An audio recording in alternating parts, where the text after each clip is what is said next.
Hello, my name is Adam. I'm a leadership coach and owner of Seeding the Lead, and today we're going to talk about staff turnover. To kick things off, what is staff turnover? Staff turnover is essentially any time an individual leaves a position and it is now vacant. Staff turnover occurs for many different reasons. One of those reasons is simply overworked.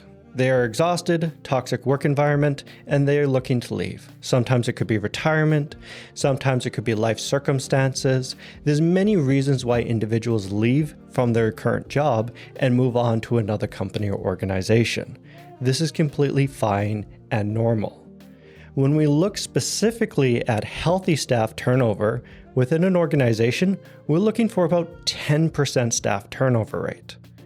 This is going to account for retirement, people moving on with their life changes, or even career changes.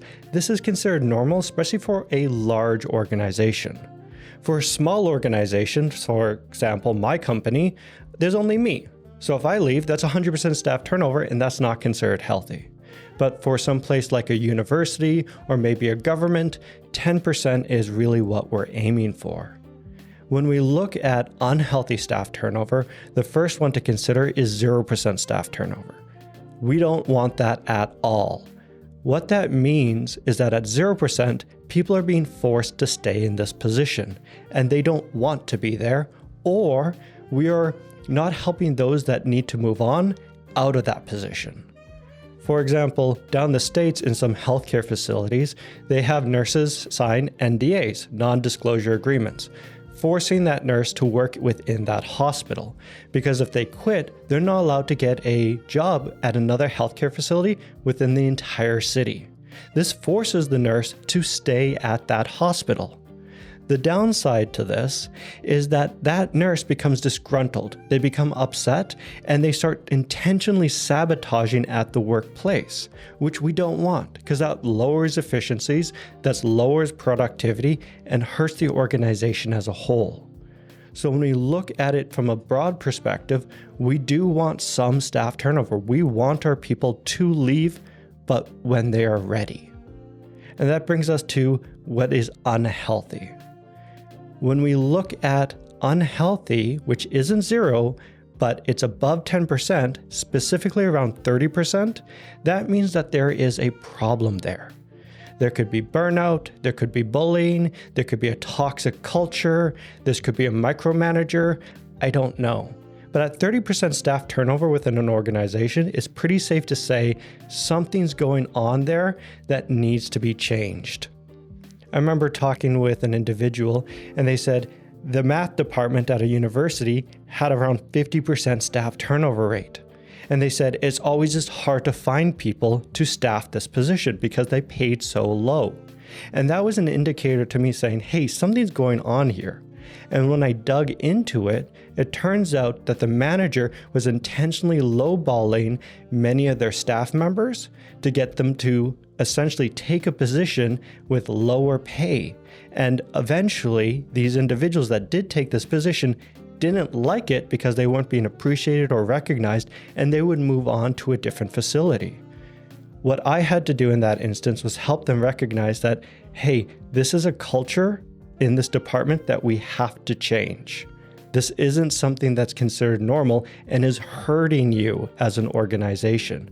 That's the key point. It's hurting the organization to have staff turnover over 30%. In fact, I remember working with one organization and they had over 80% staff turnover. And at that point, leadership was just asleep at the wheel. That's not healthy. That should never be happening. And at that point, it was a discussion of potentially changing all of leadership or retraining them to start really correcting the ship and making sure that we get that turnover rate to about 10%. So the big question I often get asked is, well, why do we care about staff turnover so much? What is the cost of it? And what most people don't understand, or they do understand and then they forget, is that it costs an organization huge sums of money to replace a staff member. On the low end, it costs 30% of the staff member's salary just to replace them. And on the high end, it could cost upwards of 400% just to replace that staff member.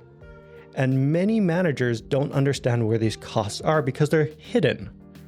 The first cost is when you get rid of somebody or that person leaves, you have to pay another individual to remove them from your system, to make sure that your systems are secure. If you loaned any equipment out to them, that equipment gets brought back, that payment is there. The next one is you have to pay for creating the job and posting it. Someone has to go through the resumes when they receive it and look through the resumes of which candidates are potential candidates and which aren't. Then you have to do job interviews with the potential candidates. I remember going through one interview and there were 5 managers in this interview. I started doing the math and I realized that there were over $100 to $200 per hour per interview. This was adding up, and I asked them, I said, how many interviews are you doing today? And they said 9 interviews. Well, if they're paying $100 per hour, that's $900 right there. I estimated, because of these managers, that they were probably spending per interview around $300 to $400 just based on management pay, which is an obscene amount of money. Once you have hired this individual on, however, they've gone through the interview process, you like them, you're going to hire them on, you then have to pay to maybe have a hiring incentive or a bonus, then you have to pay for somebody to put them into your system, then you have to pay for training and orientation, and these costs just start adding up. And these are more the tangible costs. What many managers don't understand is there's also intangible costs. One of those is the loss of productivity. It often takes a new employee anywhere between 6 months to a year to feel fully competent in that role. What that means is within that 6 months to a year, that individual is making mistakes, they're making errors, they're costing the organization productivity and money. And this is normal, this is a part of the training process. But in order for that individual to become fully efficient within that role, what they have to do is continue to work at it, and they have to do it for the course of 1 to 2 years. It takes an individual 1 to 2 years to be fully efficient at the role, to reach their maximum productivity. And that's a long time for an individual to go from being unproductive because they just got hired on to be fully productive and efficient at their job. Some of the other intangibles that we look at is also grief on the team. When an employee moves out of an organization, there will be a loss. This means that there is naturally going to be a decrease in productivity. This is normal. But because there's also that loss, the team's going to be less productive, but also that workload's still going to be there. It's going to be shared amongst the team members, which could potentially cause a lot of burnout down the road. That burnout, unfortunately, could cause more staff turnover, which means that we are hemorrhaging money. Now, I know what you're thinking. If it costs so much money to replace somebody, how come managers do it all the time? The truth is incompetency, or they just don't care. The great irony I see is most companies are looking at profits. They're looking at making the most money possible, and yet they are hemorrhaging it by staff turnover. Ideally, if an organization is truly interested in money, they should be looking to save their staff. And when we look at fixing staff turnover, the first way we do it is to start listening. Start listening to our staff and hearing what they are saying to us. For example, exit interviews are phenomenal. The individual is leaving our organization and they will tell us what is wrong with the department. Maybe they weren't recognized. Maybe there wasn't enough team building. Maybe they just didn't feel heard. I don't know. But when we start listening, then we can start fixing the staff turnover problem. If you found this video helpful, give it a like, subscribe, and share it with a friend. Otherwise, I'll see you in the next video. Cheers.